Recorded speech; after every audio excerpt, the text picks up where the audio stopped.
Morning to you from Washington. It is Monday, September 8th, 2014, and this is the Daily Rundown. I'm Peter Alexander. Also today, we learned that there is a new royal on the way. The palace announcing William and Kate, the Duke and Duchess of Cambridge, are now expecting baby number 2.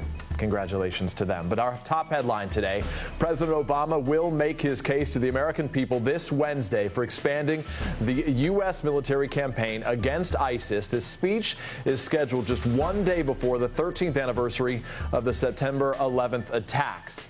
The U.S. is, of course, already broadening its military campaign in Iraq, conducting another 5 airstrikes on Sunday in support of Iraqi security forces, protecting the Haditha Dam that's in western Iraq. It provides electric power to Baghdad.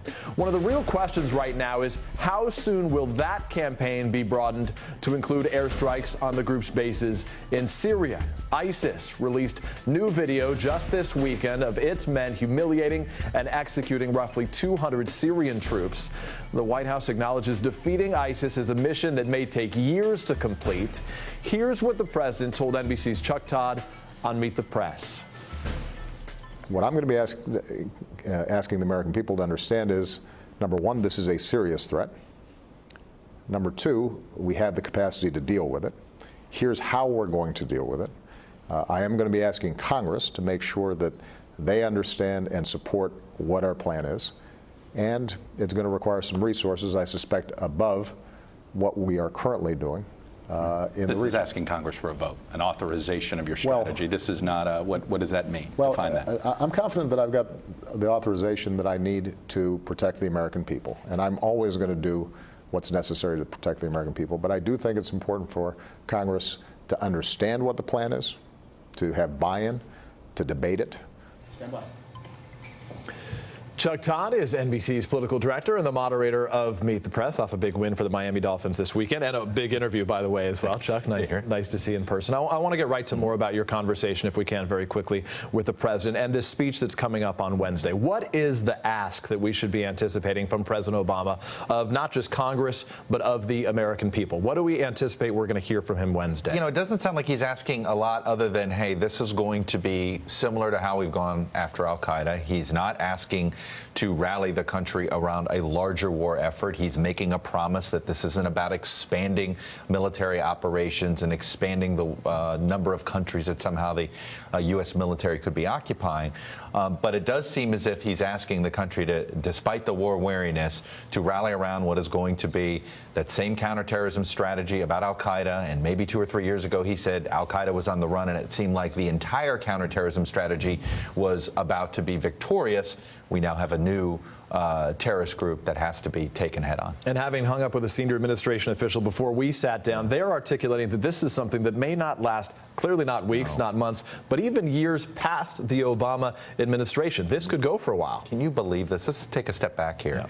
This president was elected to get the country off of war footing. Right. That was his hope. It's not happening. And that's essentially what this is, an admission. You know, there's going to be plenty of debate how this happened.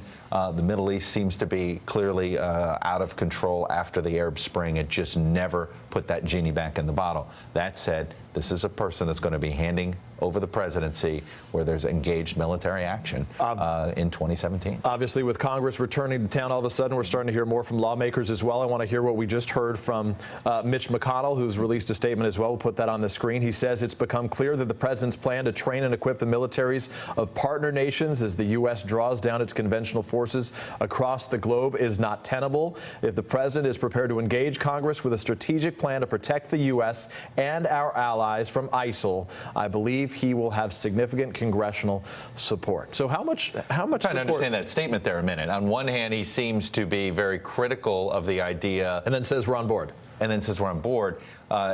Because on one half of the statement, I think it makes it sound as if he's not happy the president took ground troops off the table, basically saying, can you work with a coalition? On the other hand, and I think that's what the president's challenge is on Wednesday, is does he present a plan that seems to look more like Bush 41 and Jim Baker on what they pulled off back in 1990 and 91, that it's a real coalition, that you actually have Arab states, you actually have potentially Muslim troops, that they're the boots on the ground. It's Saudis, it's Jordanians, it's Turk. Do they actually participate in something like that? If that's what the president delivers on, then yes, I agree with Mitch McConnell. You'll see pretty big bipartisan support for that. And it's those, you bring up the Sunni states, and that's as important as anything in this. Why John Kerry in the next several days, we anticipate, will be going to that region. Likely stops could include Saudi Arabia, of course. Financing is so critical to this process as well. It will change the dynamic if the U.S. is invited into that region by Arab nations. Well, that's really like a big... It should. I mean, and that's what, and I think that some distrust grew between particularly the Saudis and the Obama administration, all because this idea that the president didn't act in Syria a year ago. The Saudis were hoping, essentially, they didn't say it this way, but they wanted the U.S. to take Assad out. That's what they were hoping would happen. And then he backed off, and then it became this idea, well, maybe the U.S. won't be there when we need him to be there. But I think that that's part of John Kerry's challenge, is not only to convince him that, hey, there's no space between the Saudis and the United States, but it's also, hey, Saudi Arabia, all that money, all that military equipment you get from the United States, it's time for you to use it. Your conversation made news on a series of topics.